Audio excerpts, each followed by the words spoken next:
So, Nikki Green, welcome to the Form Guide. Thank you so much for joining us. Absolutely, my pleasure. So that was my little kind of another brick in the wall by Pink Floyd. You know, I'm stating at the top, kids do need education. They absolutely need it. We're going to talk about how to do it. But that was our little opening gambit while we're dealing with all the technology here on the LinkedIn. And I guess it was the obvious one as well, wasn't it? It was. We had to do that one. So welcome, Nikki Green. You are the founder and the owner of The Contented Child. And you're also a child wellbeing consultancy. And you know, this session that we're doing today really came about by the research that I posted from Oxford University about how parents, particularly, are coping with their mental health and well-being through lockdown. And I've got a few stats here on my notes, but you know, out of the 6,000 people that were surveyed, we see an increase in depression, a greater difficulty in relaxing, feelings of hopelessness, and being irritable, amongst many other things. And I guess really keen to understand as we get into this about, you know, kind of what's driving that and your work. But we always start with a question. We always start these with a question, Nikki, and that question is, how are you today? Something to catch me out. Oh, no, that's coming. Today. That's coming. Yes, I'm good. I'm really busy at the moment. And yeah, so I'm probably up there with your 8 out of 10 as well. 8 out of 10, brilliant. So that's the form score. So I'm an 8 out of 10, primarily because I slept really well last night. My sleep's been a bit up and down, mostly because I'm quite excited about things that professionally we're releasing the new version of the Form Score app for testing today, which is very, very exciting. But for me, sleep and you know, sleep has been driving my form, particularly this week. But I think also, you know, the sort of relationship with my children has been a bit fraught, and we're going to talk about that, you know, because I think it's stressful for children as well as it is for you know, for us parents. So I think that's definitely had an impact. But you know, feeling good today. So you're an 8 today. What would a perfect 10 look like for you? What would a perfect 10 day entail, Nikki? Is there ever a perfect 10? I think that's a really good. Realistic. Yeah, I think that's a really good question, because for me, I think it's a bit of an ideal, right? It's sort of lifetime peak form where all of the ducks need to be aligned. Everything needs to, you know, go your way. And I think maybe you can get there just for a snippet of time, but where everything's in balance. Yes, yeah. And actually, I think striving for a 10 out of 10 could actually make it very difficult to achieve. So I think we need to be realistic. I think that is right. You know, I think if we're, form will come to us if we, good form will come to us if we do the fundamentals right and prioritize our well-being and work on all of those things that keep us well. But if we're trying to be a 10 out of 10, it won't happen because we'll be too stressed about that. And often I'll set targets for children for the work they're doing with me. But I always stress that they cannot aim for a 10. Yeah. The 10 is perfect. Yeah. And we're human beings. We aren't perfect. No, the beauty of imperfections and the beauty of being human, right? Absolutely. And it is our children who are perfectionists who are the ones that will struggle with anxiety. That is true. That is true. So before we get into the serious part of the discussion, I've got a quick fire round that you can't prepare for. So here we go. So let's see how you do. So if mental health were an animal, Nikki, what animal would it be? Oh. These are not easy. No. I think mental health would be something that was very elusive, actually. So, oh gosh, I'm trying to think of an elusive animal. This is where I need my son, isn't it? So which animals are rare? The fishing cat. The fishing cat? Whenever we go to the local zoo, you always look for the fishing cat. It's enclosure and you can never see it. So actually, I think well-being mental health can be quite elusive unless we know the right strategies in order to achieve it. Brilliant. Elusiveness. Yeah. Shireen Daniels last week had the mental health leopard for that same reason, the leopard, being, camouflaged and skulking around a bit. Yes. But yeah, the fishing cat. I've never heard of a fishing cat. What is a fishing cat? Well, I haven't seen it. Does it exist? It's a very small cat that does actually fish for its prey. So. Fantastic. I love that. I'm going to look that up. Okay, that's a great one. I've learned something new already. If mental health were a colour, what colour would it be? Do you know what? It would have to be a spectrum of colour, because obviously it looks different at different times. And it's very easy to think that in our down times, it's going to be very grey to black. Whereas in our up times, certainly when I work with children, we very much colour code emotions in order to give them something to catch on to. And in that case, the happy, excited is always green and a very uplifting colour. So I don't think you can say it is one colour. It's different colour on different days. Absolutely love that. So for the form score, we've got a colour for each score. So this is my sort of 8 out of 10, and they're all quite vibrant. But I love that idea of associating colour with emotion, because, and particularly for children, I think it's a really interesting way of describing, how they feel. And we'll talk a bit about my little boy today, but we'll often have a colour system for when he's kind of angry, he's in a red or a green mood or whatever. Absolutely. And it's actually the red, amber and green that I work on with. Yeah, brilliant. Okay, so we're doing well with these. Now, this is a tricky one, Nikki. This is a tricky one. If mental health were a food, what would it be? If mental health were a food, I think if you get mental health right, then it's one of those comforting foods, those foods that maybe we had as children that we very much associate with good memories. That winter kind of food, that warming food that feels like you're getting a hug from it, if we get it right. Yeah, I like that. So comforting. So if you had to pick a dish, your favorite comfort dish, what would that be? It was a dish that my dad did. Sadly, he's no longer with us, but my mum used to work Saturday morning, so he always did Saturday meal, and bless him, he wasn't the greatest cook, but he could do sausage, mash and beans, but he put it all in a dish with lots of grated cheese on the top. And my own son still says, occasionally, can we have a granddad special? And so that's emotional for us as a family. So that's my comfort food. Brilliant. I love that. And what a great comfort food. So, the mental health sausage mash dish, a granddad dish. Brilliant. Love it. These are great. So if you had to pick a song that represented mental health, what would that be? And I know these are tough. So if you were to be talking about a sound rather than a song, is that okay? Yeah, I've actually got that as a separate question, so we can do that one first. Go on, give us the mental health sound. The mental health sound is very much, if I'm struggling to sleep at night, then I put on the storm sounds. Okay. So thunder and rain. I have memories, and I think we do this when we're needing comfort. We very much hark back to memories from our childhood. And we always went on holiday in the summer. And back then, unfortunately, quite a while ago, we used to have really hot days, but very stormy nights. And we'd be on holiday at Pontins. And I very much remember that as a very happy time. And it's certainly something I do. I find that great. If I can't sleep, I put on those sounds in the background. So for me, they're linked to feeling good. Love it. I love it. Yeah, the sounds of a storm. I quite like the sound of the ocean as well. That, for me, that's a bit like, what I see my mental health. It can be calm, but it can be tempestuous, and always interesting.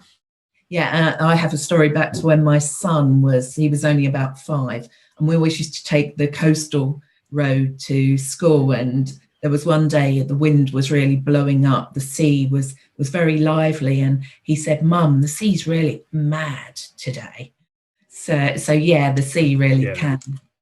Yeah, Brilliant. Okay, so I'm going to come. The song now, can't Yeah, you? I'm going to come back to you, and I'm going to come back to you in a song. So have a think about that. What about a holiday destination? If mental health were a place to go to, It would mental health once again. If it's right, it would. It depends, doesn't it? Because everyone's view of what makes a good holiday is different. But very much mine is being on the beach with that sound of the waves coming in. So it would have to be somewhere. Hi. hey, so this is Noah. Welcome, Noah. Hello. Yes, it would have to be somewhere that was very relaxing, somewhere tropical. Yeah, definitely.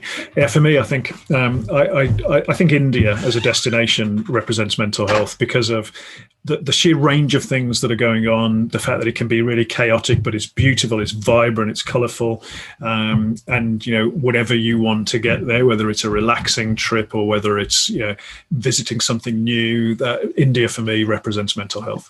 Absolutely, I travelled Southeast Asia a few years ago, and that's where I kind of hark back to.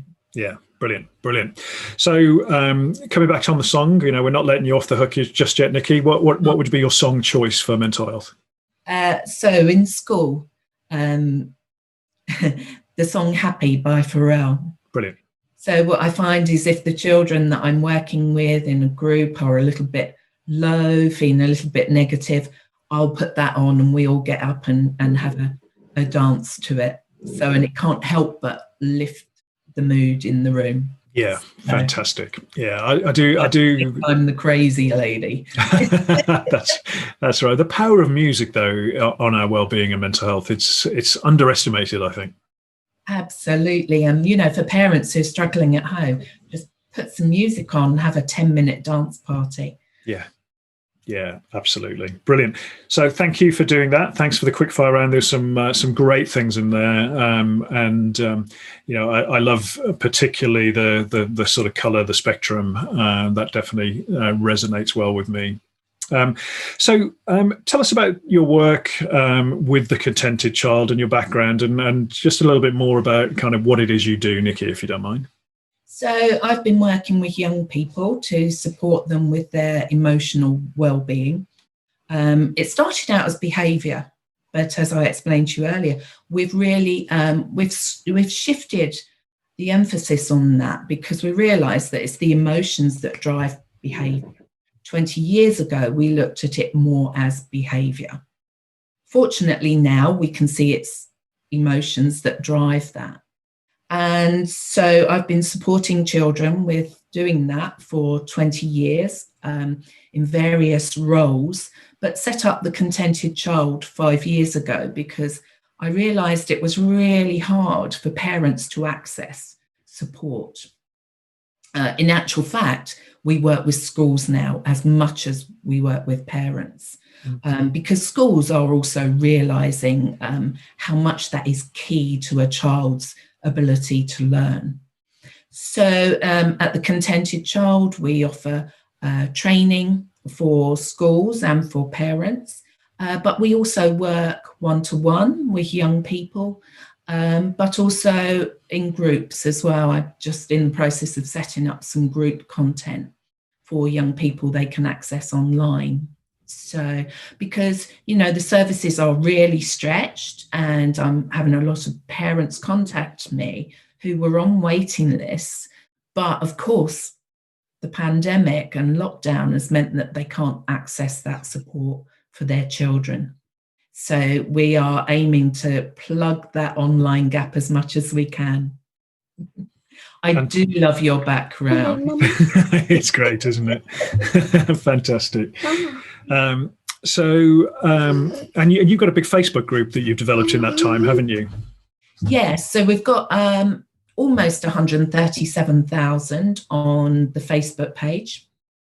And so we aim to share lots of useful content. In fact, I've had lots of parents message saying that content is really keeping them going in this time. But we also have a private parents page as well, which anyone who has attended our workshops, webinars, or used our services can be in that private parent group where we continue to offer support where we can. Yeah, brilliant. And presumably you've seen, and I know as a parent, you've met my little one there, my little Noah, and I've got an older daughter. As a parent through the pandemic, there's been a range of challenges for parents. And we're now into homeschooling again in the UK. From the work that you do, Nikki, how have you seen those challenges manifest themselves with parents and children that you work with in the last 12 months? I think it's been very different. In the first lockdown, it was spring, the good weather was coming, so children could spend a lot of time outdoors.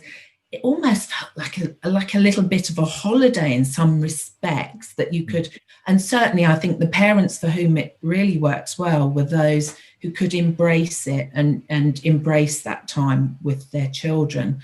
And obviously that's a lot easier if, for instance, you were furloughed, you didn't have that pressure to work from home. So, and, I'm in a school 2 days a week as a consultant. And in the first lockdown, we purely put out workbooks because I don't think anyone really grasped that this would go on as long as it has. So that first lockdown was easier, but although we had a lot of parents attending our training, so our webinars, we moved from in-person workshops to webinars.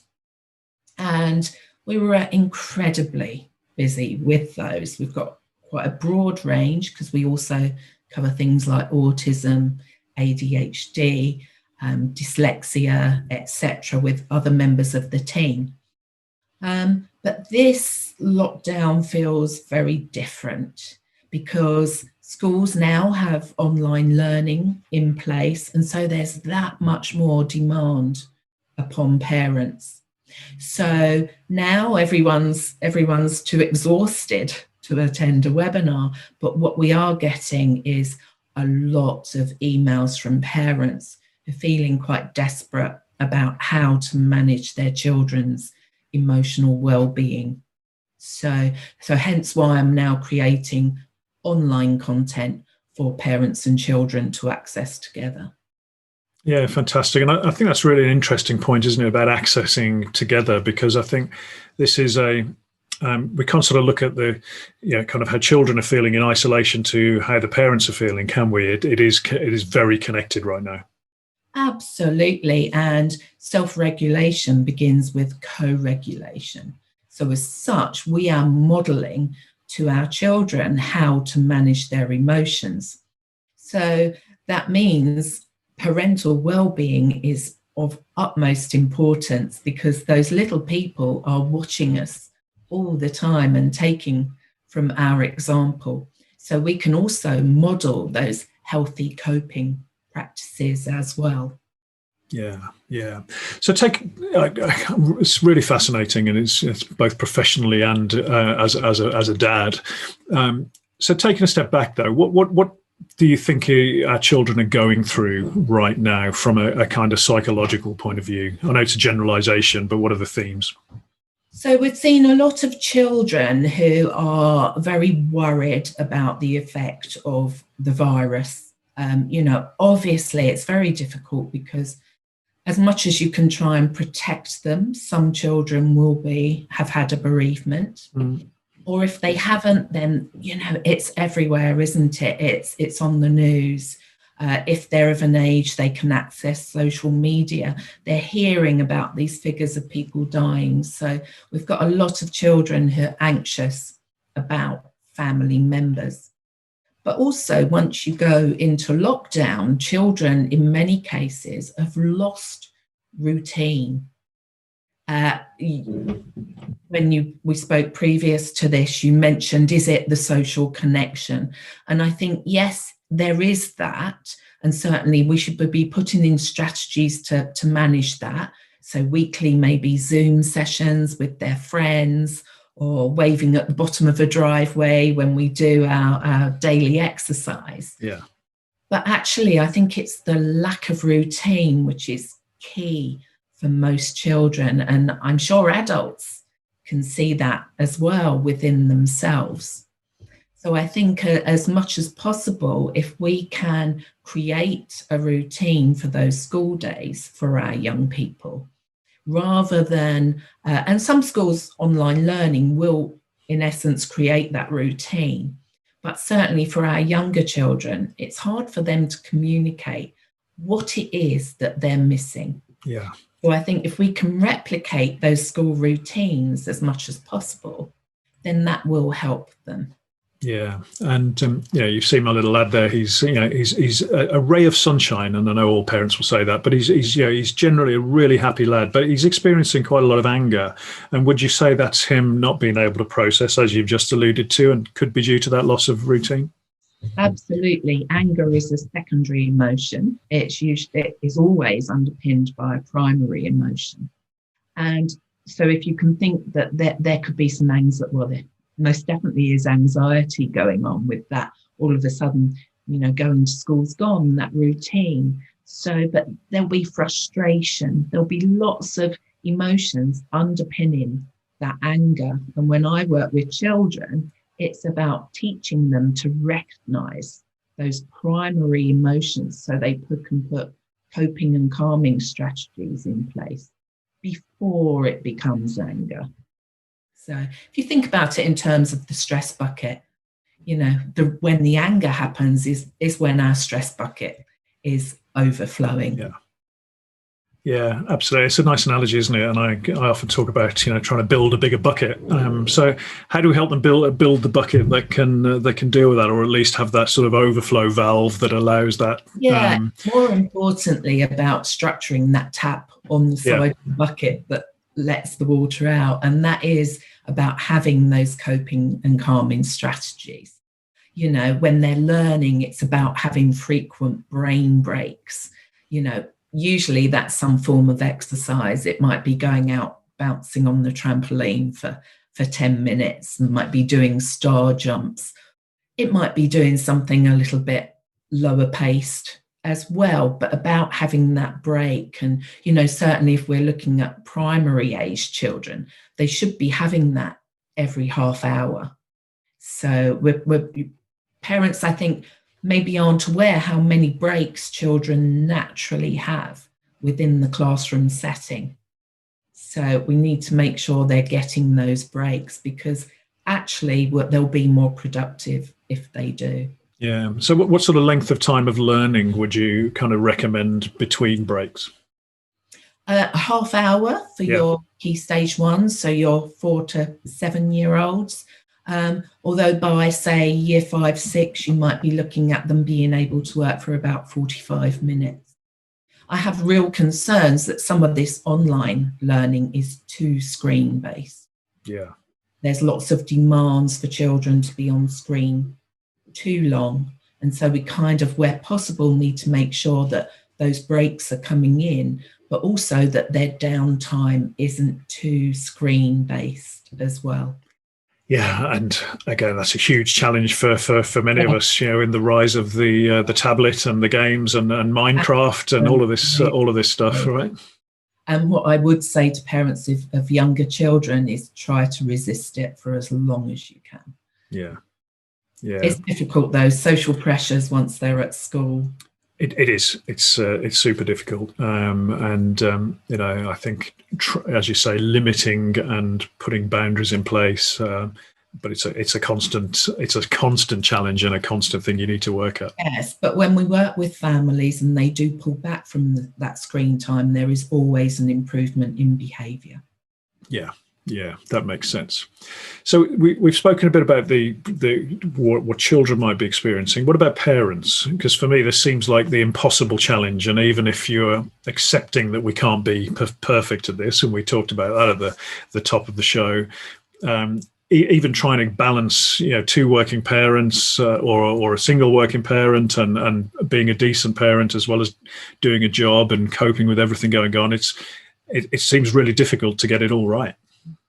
Yes, and I think, as I spoke earlier about modelling handling emotions to children, we can also model healthy working practices as well.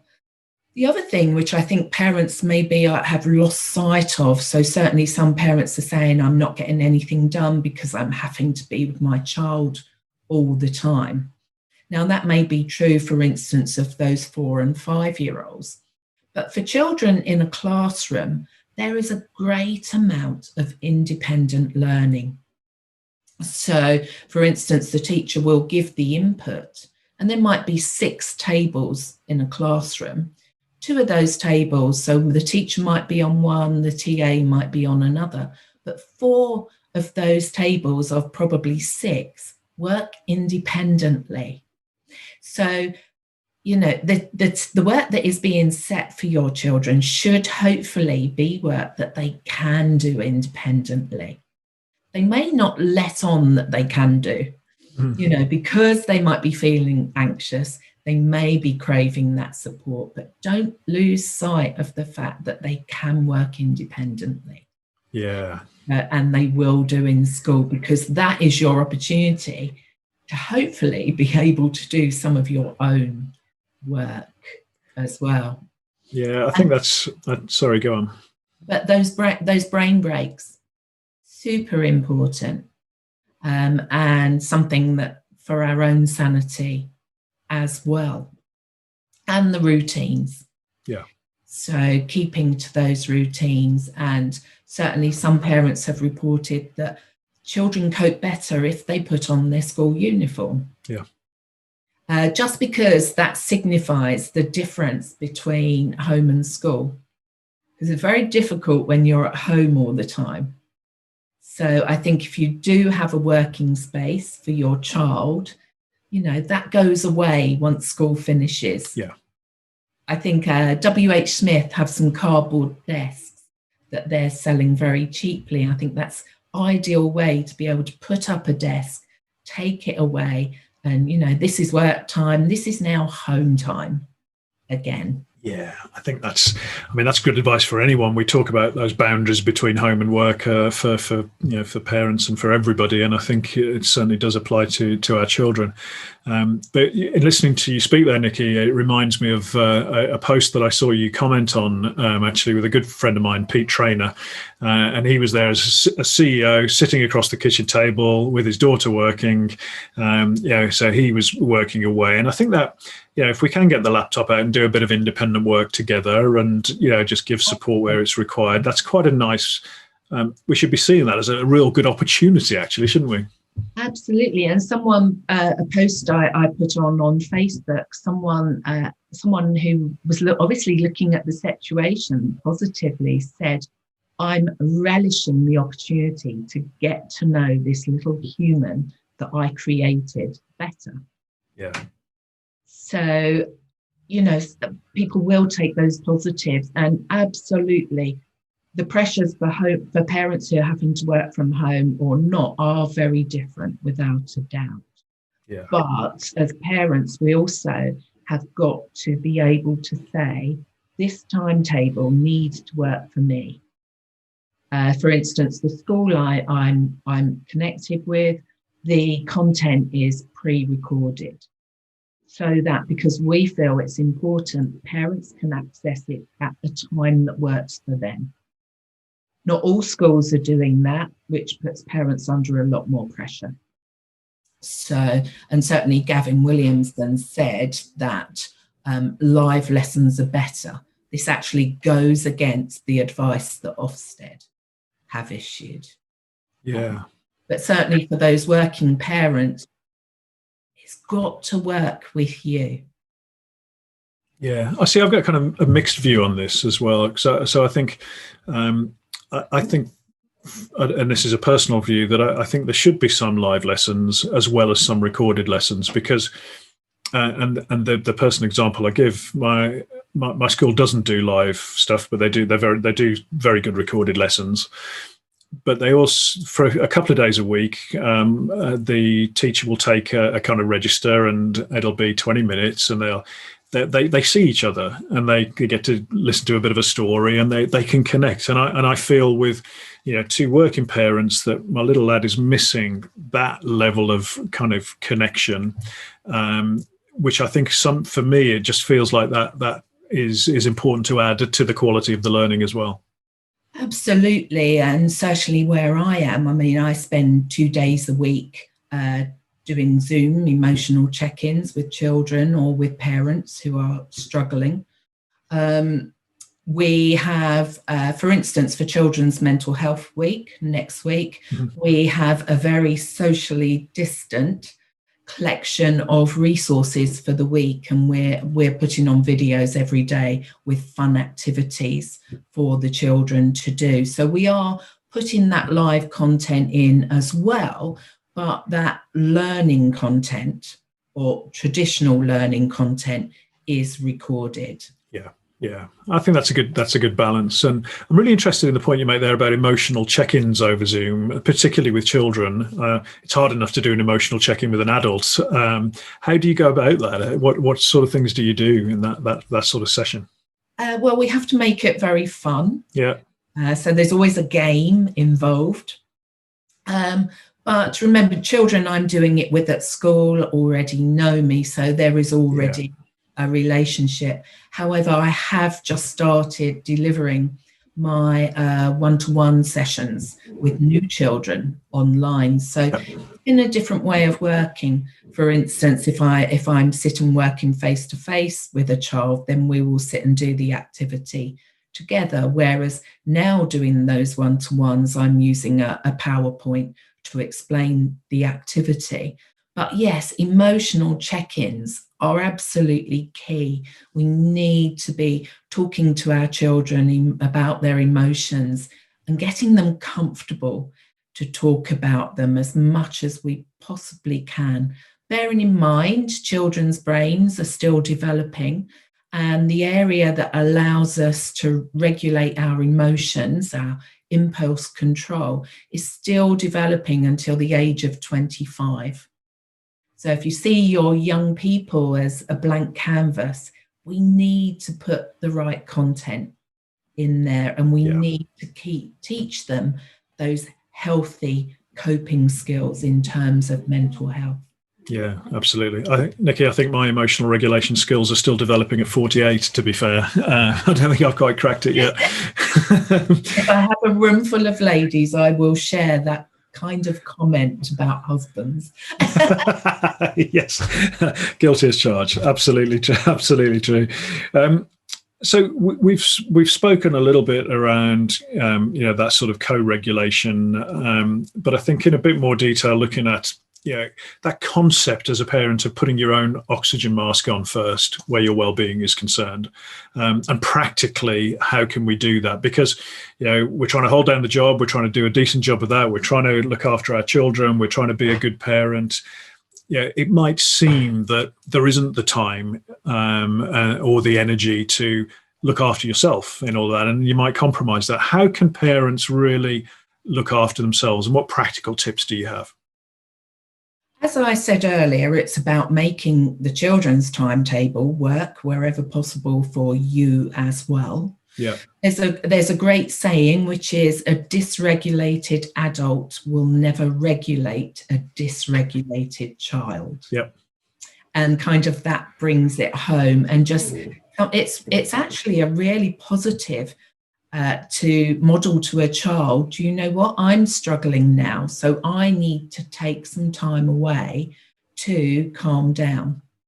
So that's a really important message to give to children, but also to ensure that you have those fun times with them as well. And we are the adults.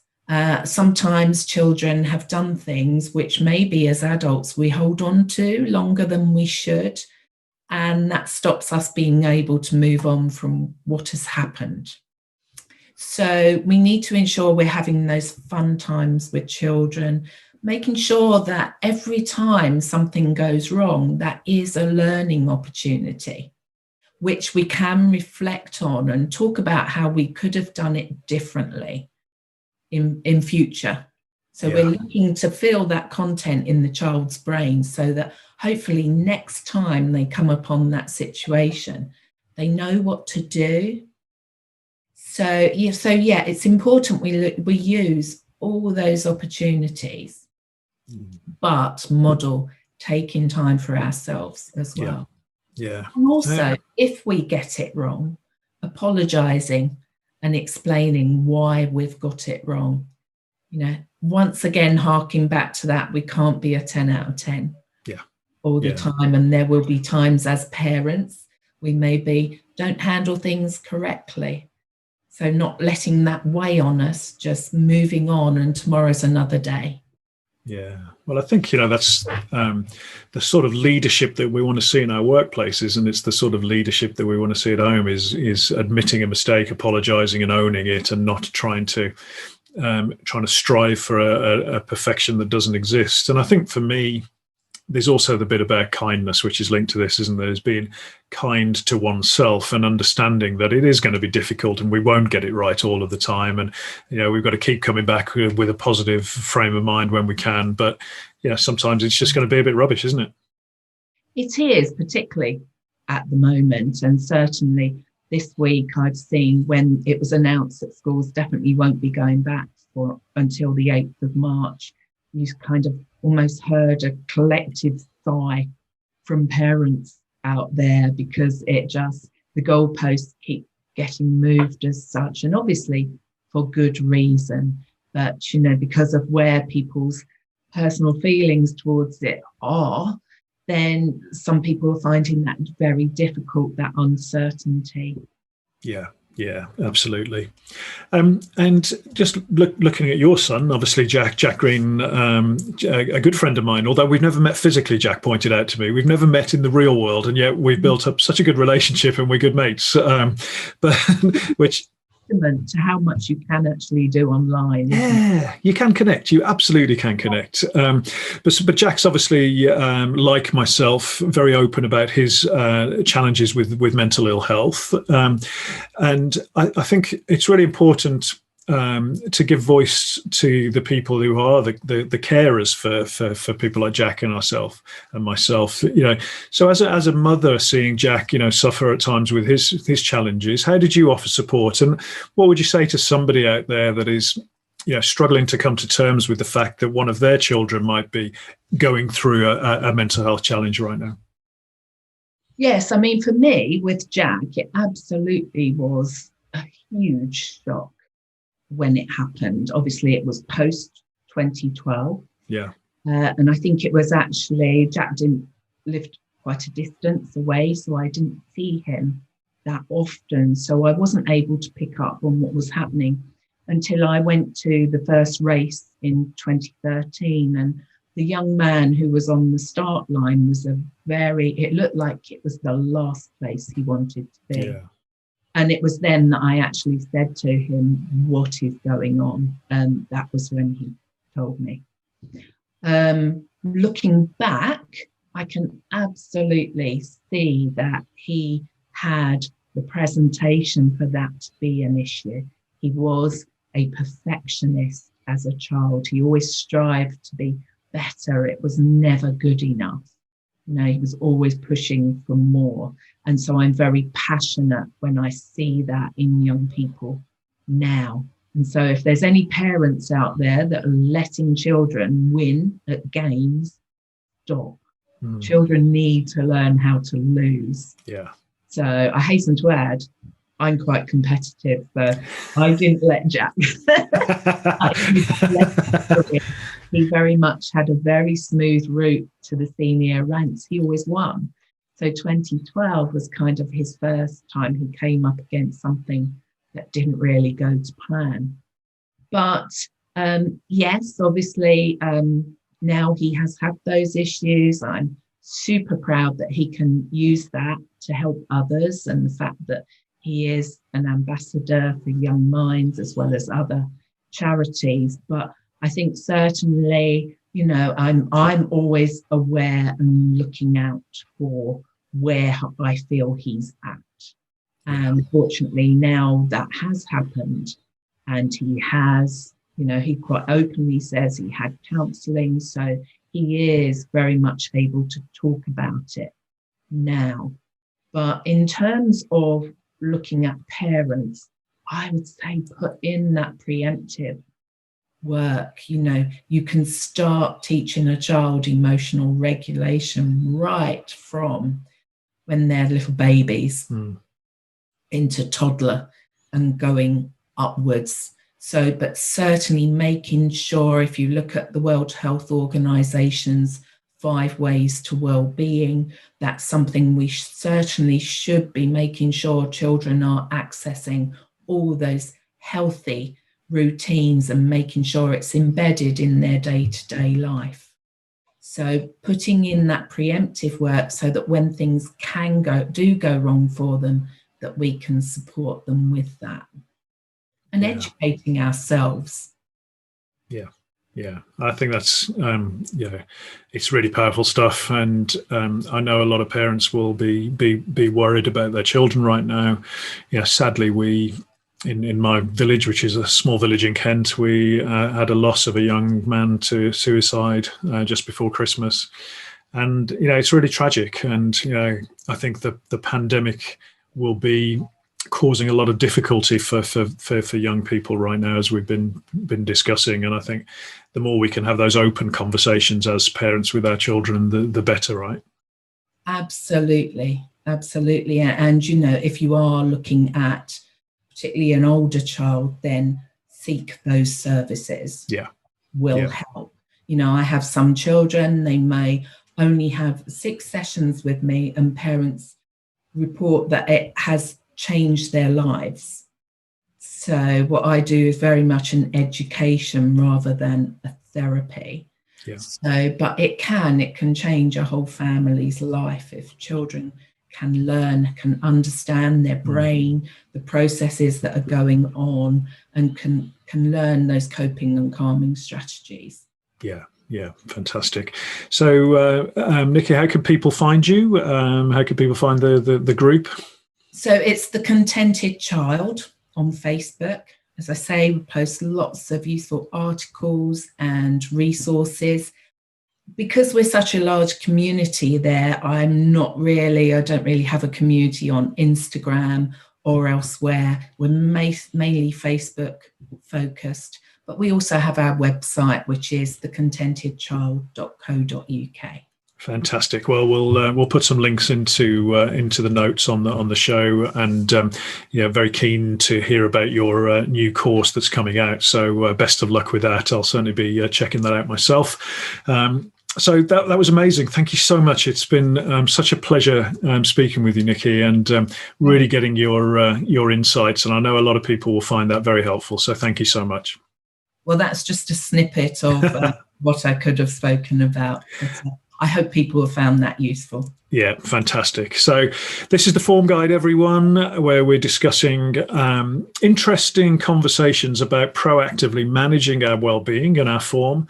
And it's been great to focus on this much needed area with Nikki now.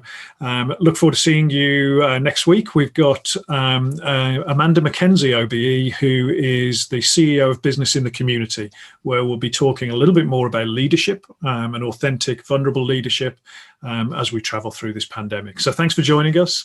My name is Rob Stevenson, and we'll see you very soon.